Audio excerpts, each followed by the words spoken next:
Welcome. This is Stephen Lee, and this is life and the living of it.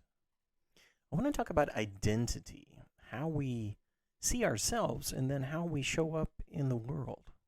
Now, what is identity? Is identity a label we give ourselves? Is identity the space or the shape of the space we take up? Is identity the message we send others? I guess the best definition of identity is who we recognize ourselves as, which of course can and does change all throughout life. Who is the person that shows up in our everyday? Identity is central to how we express life, but it's also a deep-seated need in each of us to discover what it is to be ourselves in this world. Part of growing up is having this path to self-identity. And it's a tangled path indeed, because who do we listen to? Who do we not listen to? What sources do we think are credible telling us about ourselves, and what sources are not credible? For example, let's say John Smith. Did his parents say, "You are a Smith, you will always be a Smith," and then tell them what Smiths do? A Smith has never quit. A Smith has never gotten sick on the job. A Smith has never raised his hand in anger. Or a Smith has never walked away from a fight. Let's say it's someone in authority. Let's say a teacher identifies you as a troubled student. It seems you're sent off to the principal's office way too often. It seems that if anything goes wrong in the classroom, the teacher's eyes go directly to you. So do you identify as a troubled student? The thing is, we all have to construct an identity. And shaping that identity also shapes the actions we take. The self-image we have, and maybe it prevents erosion, which is what I'm going to call it, that'll lead to a less fulfilled life. Other people can erode our sense of identity. We can erode our sense of identity. And sometimes we notice when a sense of identity has been eroded, because in the right circumstances, aspects of that identity come out when it's surrounded by positive, accepting, encouraging people. For example, I had a camper at camp, and he came in a limousine. He came from an extremely wealthy family. And the first couple of days at camp, he was very quiet, very withdrawn. But slowly, this personality started coming out. This child who had a sense of humor, who did the greatest impressions of famous people. By Thursday of that week, he was keeping people in stitches. During the talent show on Friday night, he stood up there and did a killer 5 minutes. But then Saturday, he was picked up again by this limo. And you could see the first time that he saw that limo, he went back in a shell. Now, which is the real identity? The quiet, withdrawn, remote, cautious, careful child? Or the child who could be a stand-up comedian? Besides the erosion of an identity, what happens when our identity is based on survival? Let's say it's based on getting basic needs met. Well, let's just take one need. Let's say it's based on getting safety needs met first. Well, if the safety needs for the environment and the people around that person have already been met, that's not that big of a deal. Identity building can happen normally. But let's say that child is in an unsafe environment, either physically unsafe or unsafe because of the people around them. Then what does it mean to build an identity based on trying to be safe?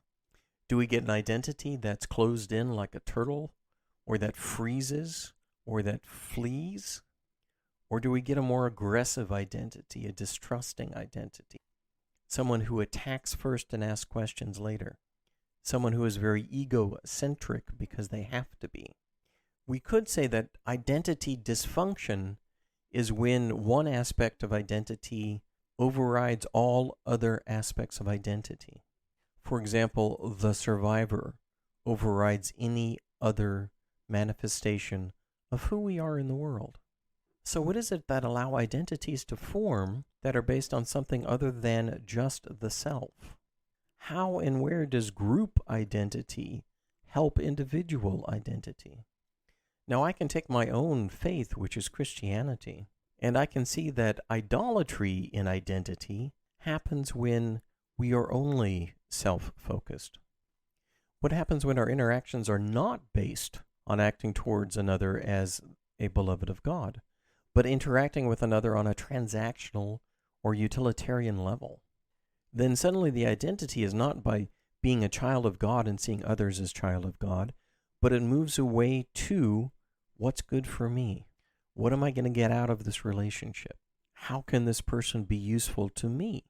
Getting back to survival, this constructed identity means that the meaning behind things and people and interactions and connections is experienced and processed through this filter of, does this hurt me, or might this hurt me, or does this empower me, which means give me power, or does this give me control of my life or control over my fears? Notice in this, there's no questions about the other person. Now, very close to this survival identity is this approval-driven identity, which is a lot more common. You might think approval in the terms of a pat on the head, or maybe your Sunday school teacher says, "Oh, yeah, that's exactly right." Or perhaps you get a gold sticker at school.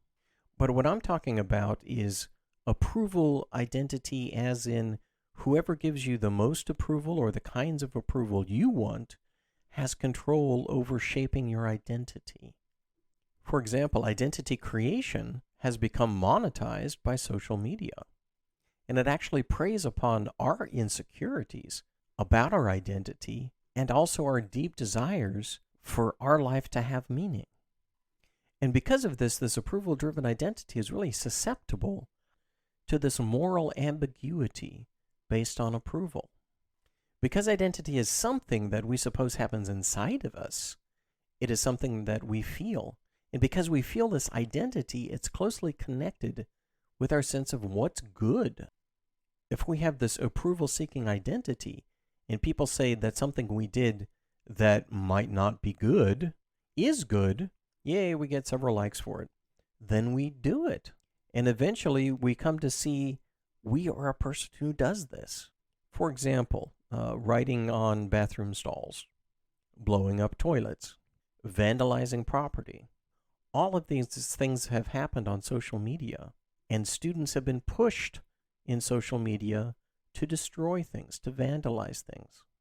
The approval-driven identity of given the wrong approval by the wrong people for the wrong reasons, they start being one who identifies as someone who destroys things, who vandalizes things. But worse, as someone who needs that constant approval for their identity to be intact.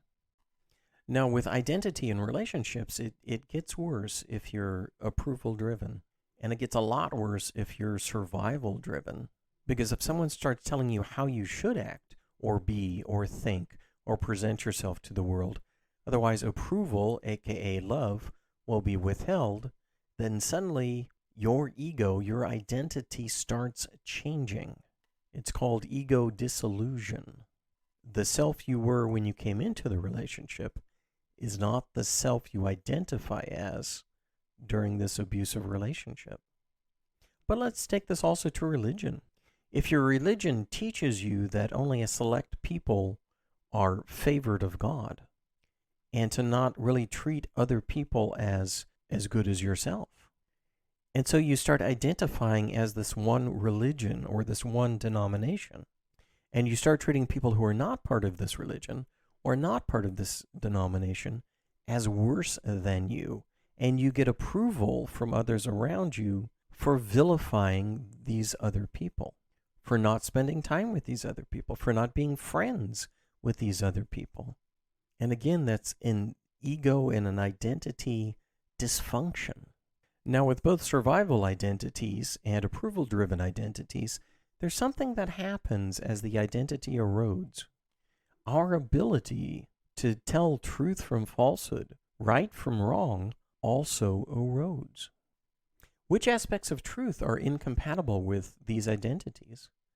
Well, first, let's take God. If God's truth is unchanging, God has always called people to love and serve and be a servant to others, and bring glory to God, neither ancestry nor human achievement has ever been the deciding factor in this truth of God.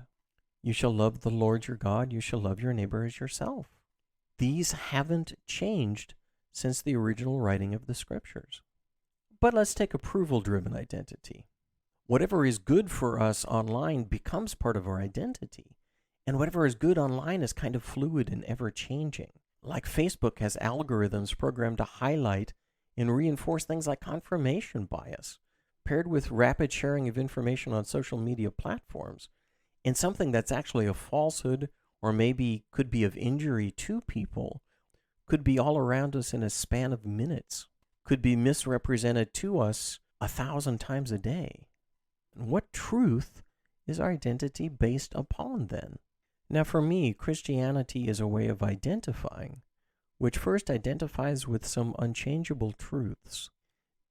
Now this helps me in my identity creation, but it also helps me in my identity stability. For if my identity is reinforced by actions such as loving my neighbor that arise out of my motivation to love as Christ loved, then my source, not only for identity, but for truth, becomes God. The vector, others. The power behind it, love. And of course you know that from all the songs, they will know we are Christians by our love. Now while I move in my identity, the way that I show up in the world in my actions, if they're based on fundamental unchangeable truths, and those truths are based on loving one another, then what can I expect out of my identity being expressed in the world? Partly I can expect that I will stand up for people's rights and justice issues, and I will try to help them and be more compassionate, and I will have more peace, more patience, greater kindness, greater faithfulness, gentleness. I will have more expressions of love.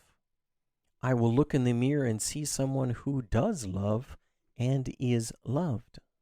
To contrast that, I could be someone who looks in the mirror and says, I will do whatever it takes for me to remain safe, for my loved ones to remain safe. If you are not among my loved ones, and if you're not me, you might not be safe around me, especially if you get in my way. Now, of course, these are extremes. All of us, including myself, do have some survival characteristics of their identity. Of course we do. Would I try to protect my loved ones and myself from harm? Of course I would. But when I look in the mirror, when I see myself in my own reflection, I don't see someone who would do anything to prevent risk. I do see someone who tries to do things that promote love, that create connection. There is a difference. Also, having an identity based on something which is unchanging, like love, like loving one's neighbor, and also being in communities where what we base our identities on is all around us, for example, loving people, compassionate people, then there are automatic checks and balances for the times when the approval-seeking part of my identity rears its head. Then the moral decisions that have an immediate payoff, but not a long-term payoff, I can judge better. We all have parts of a survival identity, an approval-seeking identity within us. Those people who have very secure identities and function very well in the world also have some identity which is based on things which don't change.